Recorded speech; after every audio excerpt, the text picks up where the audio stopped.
Jangan lupa mampir ya guys ke channel YouTube kita, Papa Yordan Channel. Like, subscribe, and share channel YouTube kita ke teman-teman kalian ya guys. Terima kasih.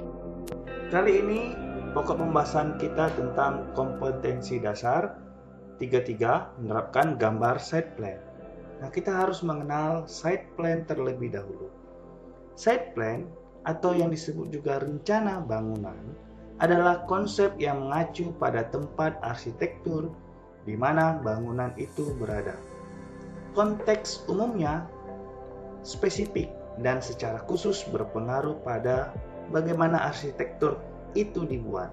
Banyak arsitektur menggunakan konteks untuk mewujudkan kaitan yang jelas dengan arsitektural, sehingga hasilnya bangunan terintegrasi dan hampir tersamar sebagai bagian dari lingkungannya. Arsitektur pada umumnya berada suatu tempat yang disebut site, topografi, dan aspek kesejahteraan. Site dalam kota akan memiliki nilai kesejarahan, terdapat kisah dan jejak dari bangunan lainnya yang ada pada site. Site landscape kurang dalam aspek sejarah, namun memiliki kualitas fisik seperti topografi, geologi, dan keragaman flora. Site plan adalah rencana dari sebuah tapak konstruksi menunjukkan posisi dan dimensi pada bangunan yang akan didirikan beserta ukuran dan garis kontur tanahnya, atau bisa disebut juga pandangan atas dari bangunan seperti kita melihatnya dari atas.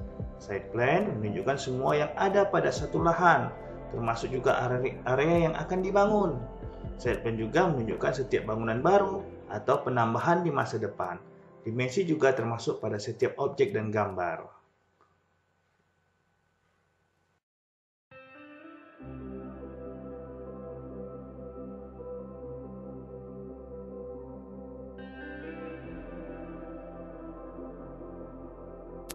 Nah, next kita masuk tentang fungsi site plan dan isi site plan secara umum. Perhatikan baik-baik ya.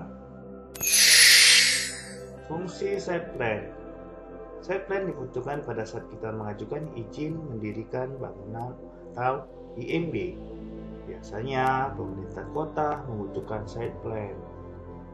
Gunanya adalah yang pertama untuk mengetahui apa yang ingin dibangun atau ditambahkan pada satu lahan. Dan yang kedua, untuk menentukan garis padan bangunan atau GSB dan koefisiensi dasar bangunan atau KDB. Isi dari site plan. Untuk gambar kerja, site plan dibuat dengan kelengkapan seperti mata angin, skala batang, dan legenda. Isi site plan secara umum adalah sebagai berikut. Bisa saja seperti bangunan, jalan, trotoar, pohon, air, ruangan publik, dermaga, dan lingkungan-lingkungan di sekitarnya. Nah, itu dia sedikit penjelasan tentang site plan. Sampai jumpa pada video pembelajaran lainnya hanya di Papa Yordan Channel.